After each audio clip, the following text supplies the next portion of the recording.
Had Graham Potter still been employed at this football club, we would have probably lost this 5 or 6-0, and I'm not even joking. I would have absolutely lost my mind. I would have probably taught the plant that my brother told me to look after, which did water on Sunday, by the way, if he's watching. I'd have probably smashed up this TV that I never really turn on because I don't watch telly. I'm weird. There's a record player there that I didn't even know I had. I probably just smashed that as well. And all these jerseys on the wall behind me, I would have probably burn them all as well. And I've also got more jerseys over here for the record, by the way. I mean, look at all them. Some absolute goats on there. And I would have got rid of all of them as well because I would have been so angry. But, let's straighten this up a little bit. Yeah, that's better. I can't be angry after losing 2-0 to Arsenal because, well, it wasn't an embarrassing loss at all. It was fighting to defend and just coming up short in the end.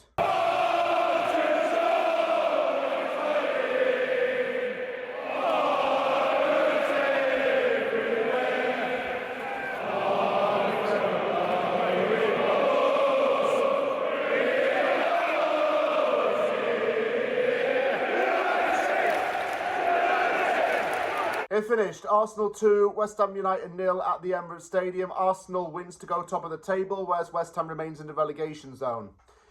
It's not the kind of result in which West Ham fans can lash out or feel annoyed about. I've seen some fans overreact to this on Twitter and say that it's a terrible result.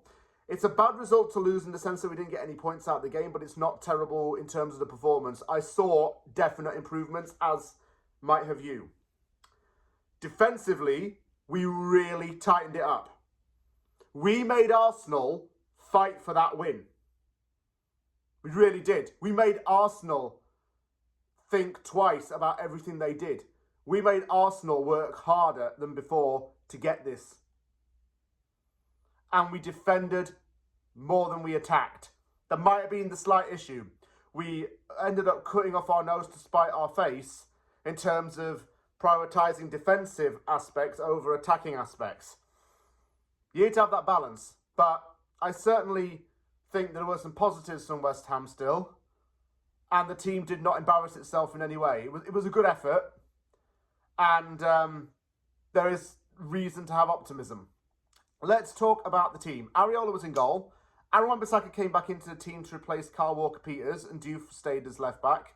Mavropanos and Kilman as the centre-backs. Magarson, Fernandes as the midfielders. Paquetá in the 10. Somerville and Bowen as the wingers with Füllkrug up top.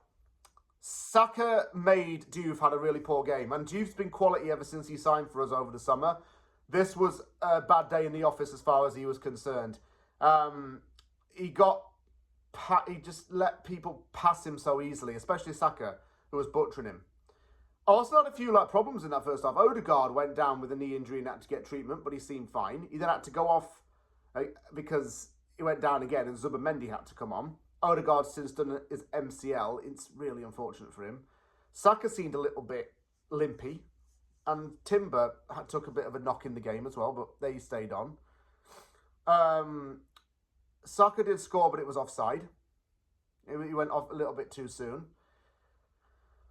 And there's no doubt that this was going to happen. Declan Rice made it 1-0 to Arsenal. He fired home after Eze's shot was punched away by Areola. He didn't celebrate. Had to be him to score, though, didn't it? I mean, he did it a couple of seasons back. We lost every 50-50 in that first half, though. And when we did have it, we didn't move enough. That was my major criticism. We defended well from corners and set pieces. I will give that. Mavropanos, by the way, excellent game. He was first in most defensive categories.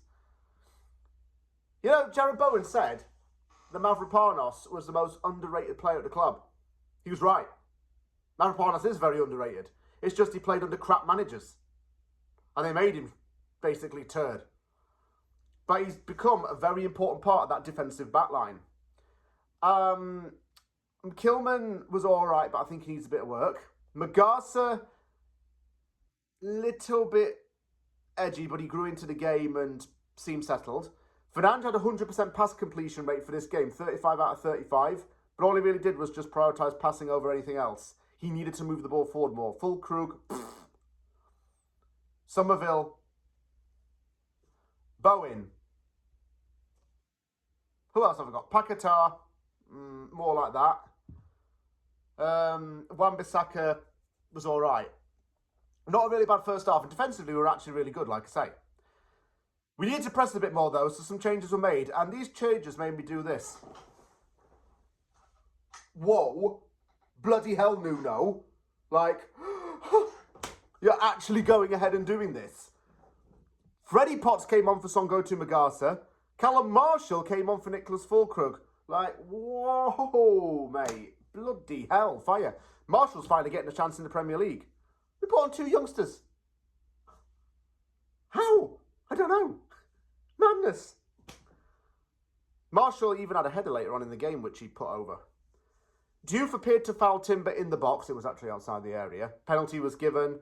Saka took it and scored. It was 2-0 to Arsenal. We put on Walker-Peters for Wan-Bissaka. Yeah, a disappointing 2-0 loss, and disappointing is what it has to be. But we've got a lot to build on from this, and I can't be too angry about it. Callum Marshall needs to be bedded in a little bit more, and Nuno says he'll do so. And Potts needs to be bedded in too, which Nuno says he'll do so as well. Yeah. Look, one of the best teams in the league right now, and losing 2-0, I think, was just a fair result.